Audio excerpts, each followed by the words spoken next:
Welcome to Mufti Muhammad Nadeem Hussaini official YouTube channel. Mufti صاحب کے channel کو سبسکرائب کریں تاکہ ہر آنے والی ویڈیو سے باخبر رہیں۔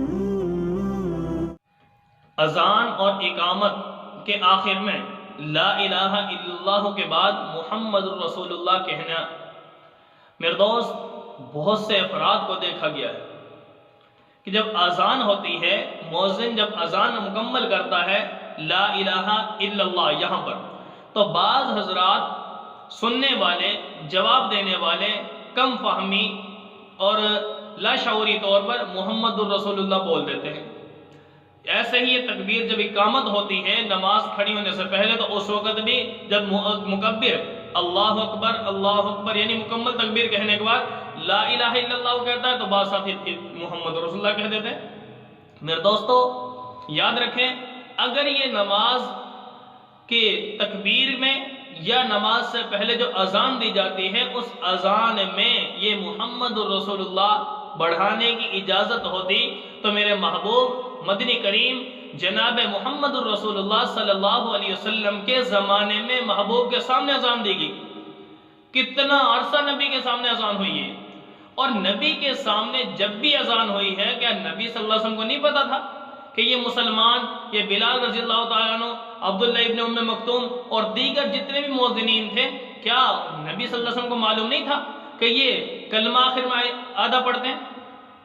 اگر وہاں پر محمد رسول اللہ کا لفظ پڑھنے کی گنجائش ہوتی تو نبی صلی اللہ علیہ وسلم فرما دیتے بھئی یہاں پہ محمد رسول اللہ پڑھا کرو، لیکن اس کی اجازت نہیں تھی شریعت میں، اللہ کی طرف سے نہیں تھی، تو میرے محبوب نے جتنا اللہ کی طرف سے پیغام آیا، اللہ کی طرف سے وحی آئی، اس اذان کو اتنا ہی باقی رکھا۔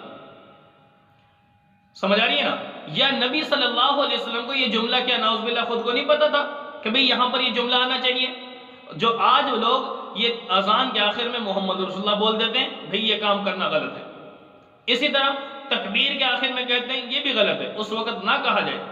تو مطلب یہ ہے کہ ہم اپنی مرضی سے دین میں جملہ بڑھا نہیں سکتے، نہ جملہ کم کر سکتے ہیں۔ جتنا دین میرے محبوب نے دے دیا اسی پر چلنا ہم پر لازم ہے۔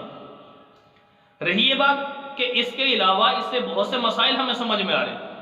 نبی اکرم صلی اللہ علیہ وسلم کی طرف سے اگر اس امت کو اجازت ہوتی مرضی سے دین میں کسی بھی دین کے کام میں، کسی بھی نیکی کے اندر مرضی سے کوئی عمل داخل کر دینے کی اجازت ہوتی، تو پہلی بات یہ ہے کہ امت کو یہ پیغام ملتا کہ سب سے زیادہ روزانہ کی بنیاد پہ ہر مسجد میں 5 وقت کی نماز کے لیے اذان دی جاتی ہے، اور وہ اذان پوری امت مسلمہ سنتی ہے۔ اجازت ہوتی تو اس امت مسلمہ کو یہ ہوتی کہ یہ لا الہ الا اللہ کے بجائے اپنی اس اذان کو پورے کلمے پر مکمل کرتے۔ نماز پڑھنا نہ پڑھنا بعد کا معاملہ ہے، جیسے امت کے اندر غفلت ہے، کم از کم وہ باہر جو نماز نہیں پڑھتے افراد، وہ بھی یہ کہنے پہ مجبور ہو جاتے، یہ کہتے کہ بھائی اور تو دور کی بات ہے نماز نہیں بھی پڑھتے تو ہم کم از کم اذان تو سنتے ہیں نا، تو کم از کم یہ اذان ادھوری کیوں دیتے ہو؟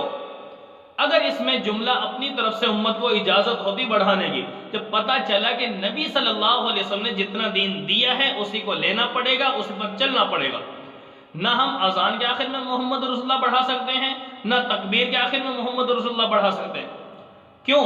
نبی اکرم صلی اللہ علیہ وسلم خود منع فرما گئے کہ اے میری امت، میرے جانے کے بعد دین میں اضافہ نہ کرنا۔ کتنے ہی لوگ ایسے ہیں کہ دین میں اضافے کی بنیاد پہ کل قیامت کے دن نبی کرم صلی اللہ علیہ وسلم کے سامنے حاضر ہوں گے، شرمندگی اختیار کرنی پڑے گی ان کو۔ آج میرے دوست ہمیں سمجھنا ہوگا، دین لینا ہے نبی کے صحابہ سے ہمیں ملا، علماء، صلحاء، اتقیاء، اولیاء، ان کے مشن پہ چلنا ہوگا۔ وہ لوگ سنت کے پابند کہلائیں گے جو نبی کے دین کو اصلی حالت پر لے کر چل رہے ہیں۔ ہاں آسان سی بات ہے، آسان سا کلیہ کہ کیسے پتہ چلے گا نبی نے یہ کام کیا نہیں کیا؟ احادیث ہمارے سامنے ہیں، علماء ہمارے سامنے ہیں، ان علماء سے رہنمائی لیں۔ علماء مستند علماء ہو جو نبی کے فرمان بتائیں، نبی کی سنت بتائیں، اللہ کا قرآن بتائیں، صحابہ کی زندگی بتائیں، ایسے افراد سے تعلق جوڑیں اور اپنے دین میں رہنمائی لیں۔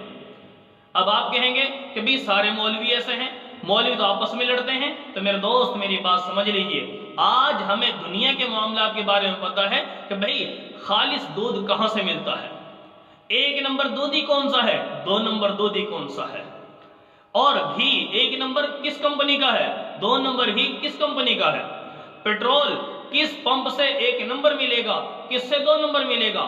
ہم دنیاوی معاملات کے اندر ان تمام چیزوں کے اندر فرق کرنے میں ماہر ہیں. افسوس, صد افسوس, دین کے معاملے میں ہماری سمجھ کہاں چلے گی. دین کے معاملے میں ہم کیوں نہیں دیکھ پا رہے کہ ہمیں اصل دین کون دینے والا ہے, اور نبی کے دین میں ملاوٹ کر کے کون پیش کرنے والا ہے, نبی کے دین کو کم کرنے والا کون ہے. اس کا فرق مجھے اور میری عوام کو کیوں سمجھ میں نہیں آ رہا. میرے دوست بڑے افسوس کی بات ہے.